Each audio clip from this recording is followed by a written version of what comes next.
is an innovative, comprehensive, informative, and cutting-edge podcast that discusses financial topics ranging from personal finance, economics, politics, and personal growth.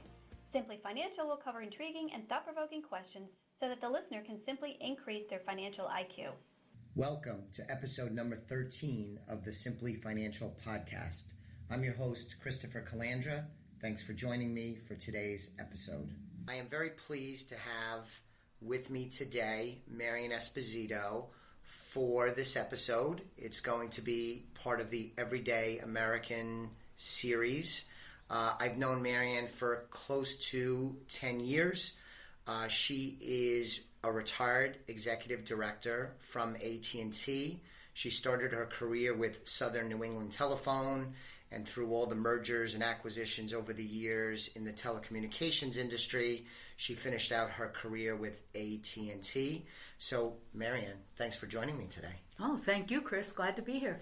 So, to begin with, you have somewhat interesting career path because you worked for one company for your entire career. How long were you with the phone company? 31 years. All right. Yes. So, in today's day and age, for a whole host of reasons, you see less and less of that.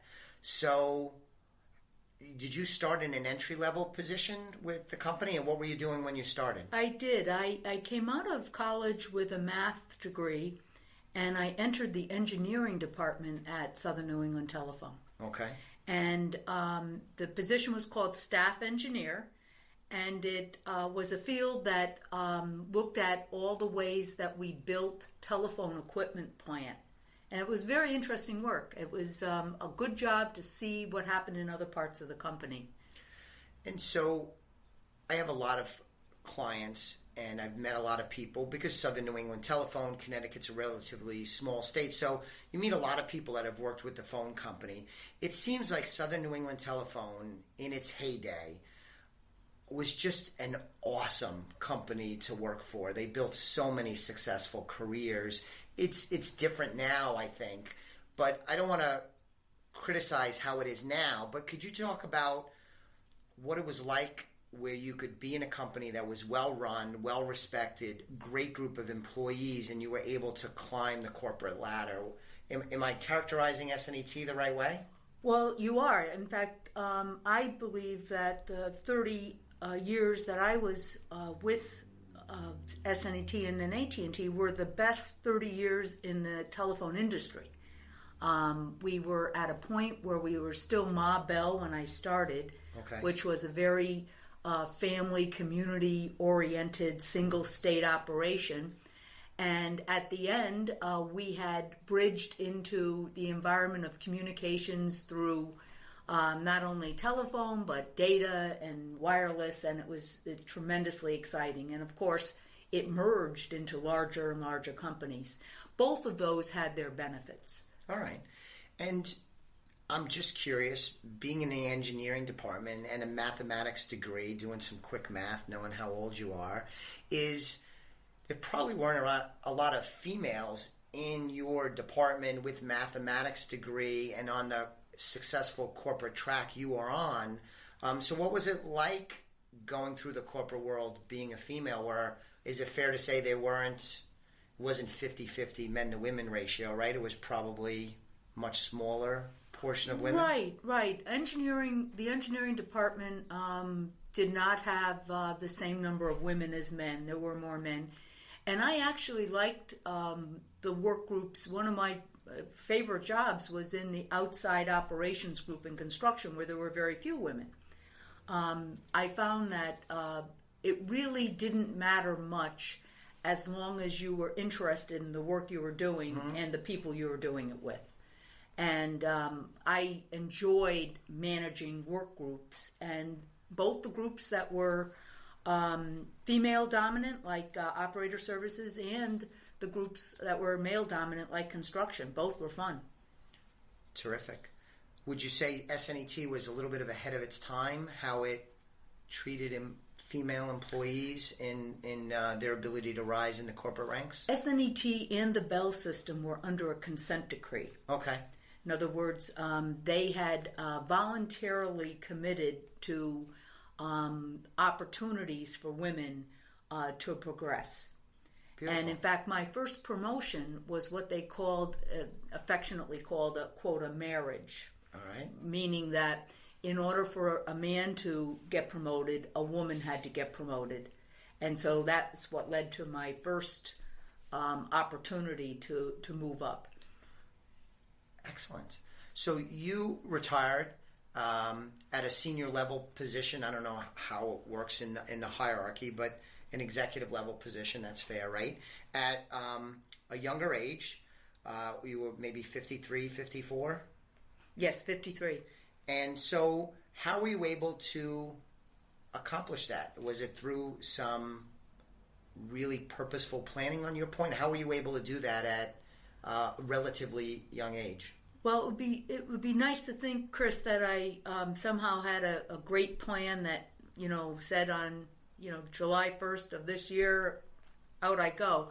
But actually it was company circumstances. I had an opportunity to move to the Midwest, or an opportunity to downgrade within Connecticut, or the opportunity to leave the company.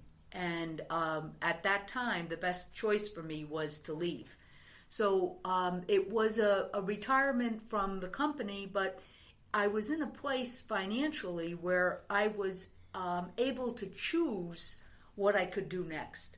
And, I've almost resisted checking off that box when they ask, are you retired? Yeah. Because I still think I have a lot of choices, at 62 for how I go forward. Excellent. So we get this a lot. As a financial planner, you speak with people, and if you read trade publications or you go through training, it's very scientific. You meet with a client, let's say they're 40 years old, and you say, all right, you're 40 years old, when would you like to retire? And then they give you an age. And then you'd say, well, how much money you think you'll need? And they'll give you that amount of money. And then as a financial planner, we're intending on showing them how much they would need to save and accumulate between now and, let's say, the answer was 65. And it's very scientific. And to a large extent, it's not real life. Because at 40, how do you know you're going to retire at 65? So in your situation at 40, were you building your plan and your goals and objectives and driving to retiring at 53? No, at age 40, I was working my butt off. Right. And at age 50, I was working my butt off. Yes. And I wish I had done more financial projections. I wish I had been more disciplined with my own finances. But during my career, I tended to take better care of the company's money than I did my own. I put money into the employee savings plan. And of course, I was building a pension, which our company had at that point in time, but not all companies do now. And so those things were in place, but I did not do a lot of strategizing or set a lot of financial goals. I knew I didn't want to work at the company into my 60s. Right. But I did not have a goal in mind. You did not get to 53 and said, all right, I hit my threshold. I have the money I wanted. I'm at the age I wanted. No. There was a lot more that went into it separate from financial. What was going on in the corporation? Right. What was going on in your life and your extended family's life that contributed to that. And that's not stuff that you could have necessarily planned for. Well, my transition turned out to be incredibly blessed because when I left, my parents were both in their 80s and in good health. But my mom's health declined very quickly in the 6 months after I left the company. And I felt very lucky that I was able to spend time with my mother when she was sick. And then after that, I went back to work for a while. Mm-hmm. And then my dad, in his 90s became more frail. And, my schedule and flexibility gave me time to spend with him. What a huge blessing. It was. It's exactly that, a huge blessing. Yes. And when you went back to work, I think, correct me if I'm wrong, this was an opportunity for you to do something that was not as intense as your role with the phone company, and it was with a charitable organization. It was with the Terry Broder Breast Cancer Foundation, and I took on their executive director job for a couple of years. I had been volunteering with them. I liked the group. I liked the way they make a difference, and I took on a position with them for a couple of years, and Then when my father's health became a little more frail, I stepped back into volunteer work with them. Right. So it worked out perfectly for me. And that had to be very fulfilling. It was. And I learned a different dimension, too. Yeah. Nonprofits are different animals. And they're fun. So it was a good experience.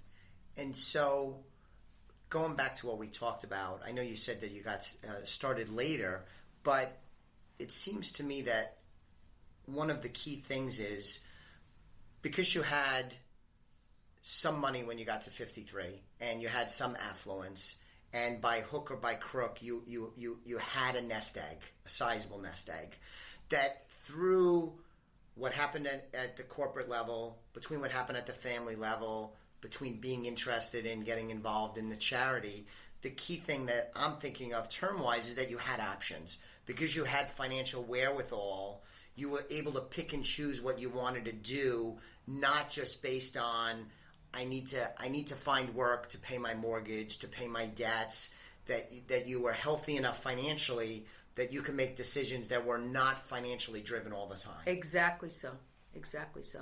And that's a good goal for all of us to get to if we're not there already. You retired at the height of the financial crisis. Mm-hmm. And so looking back on that, and in some ways it seems like it was so long ago, and in other ways it seems so raw that it was just like yesterday. But what was that like, given what the headline news was and just people talking? I mean, it was a scary time for the country and for most Americans. Looking back on it now, what was it like to retire during that craziness? Well, it wasn't any, like I said earlier, it wasn't any special timing on my part. I basically left the company at a point where my choice was to leave. I was very fortunate that by cashing my management savings plan and by repositioning my management savings plan and my pension at that point, I was protected from some of the damage of the financial crisis. Okay. I think my financial planning advice at the time was very helpful to me in being able to make that transition without a lot of chaos. And it was not a strategic move on my part or an analytic move on my part, other than to get some assistance. Sure. So, thank you for that. If you go back to your younger years, in the home you grew up in, you mentioned your parents and caring for them after you left the phone company.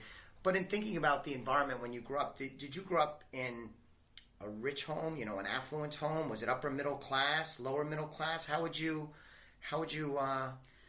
I would consider my parents middle class. They were both kids of the Depression.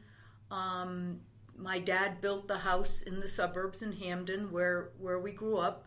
My mom raised all of us to do well in school. I was the first kid in our family on either side to ever go to college. Okay. And, money was there was never excess money growing up. We didn't eat in restaurants. We didn't, buy nice clothes. We did what we needed to do. So I wouldn't consider us to be very wealthy. My parents put a big emphasis on education and doing well in school.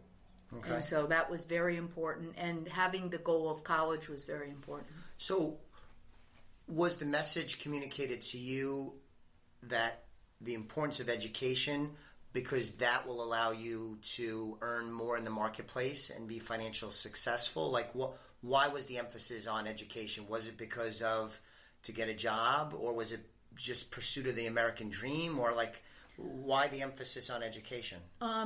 I think for my parents, because they didn't have the chance to go to college. That's right. They wanted their children to go to college. My grandfather lived with us for my teen years, and his guidance was very specific. You went